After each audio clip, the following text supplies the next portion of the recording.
সময়ের অভাবে এটা ওটা করতে গিয়ে বড় ভিডিওগুলো পোস্ট করাই হয় না। মাঝে মাঝে ভাবি ভিডিওগুলো পড়েই থাকে, শুধু শুধু অনেকটা জায়গা নষ্ট হচ্ছে ফোনের মধ্যে। তো আজ তাই ভাবলাম তোমাদের সাথে আমার এই মাটির গয়না আর রং তুলির কথা কিছুটা শেয়ার করব।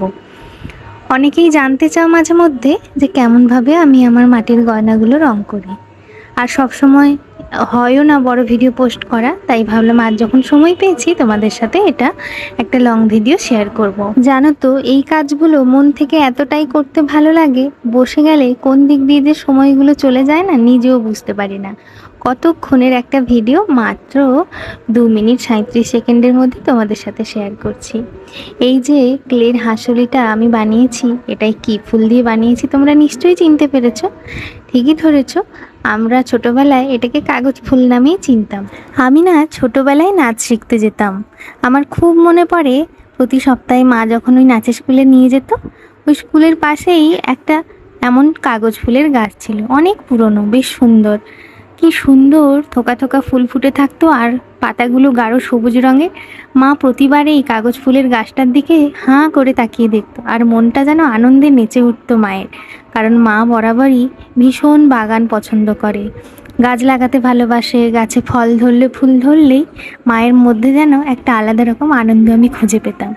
সেই থেকেই না কাগজ ফুলের প্রতি, মায়ের জন্য কিনা জানি না, আমার নিজেরও বড্ড ভালো লাগে এই কাগজ ফুলগুলো।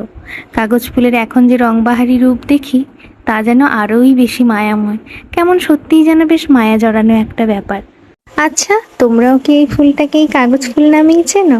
তবে আমি যেটুকু জানতে পেরেছি বড় হয়ে, এটার নাম বোধহয় কাগজ ফুল নয়, বাগান বিলাস, বোগেনভেলিয়া, না জানি আরও কত নামে এই ফুলটি পরিচিত।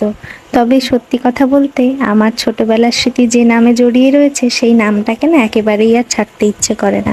আমার কাছে কাগজ ফুলটাই যেন বেশি পছন্দের, আমি তাই এই নামেই ডাকি। আর সত্যিও কি সুন্দর কাগজের মতো ফিনফিনে পাতলা ফুলগুলো। আর আমি সেই ফুলগুলোকেই যখন গয়না বানাবো বলে মাটি দিয়ে গড়ছিলাম, তখনই না মনে মনে ভেবে নিয়েছিলাম যে এই হাঁসুলিটার রঙটা হবে ভীষণ রঙিন, অনেক কটা রং দিয়ে সাজিয়ে তুলবো, যে রঙগুলো মনে অনেক আনন্দ নিয়ে আসে। এবার তোমরা নিজেরাই দেখে বলো তো যে এই গয়নার রংখানা আর এই ফুলগুলো কেমন দেখতে লাগছে।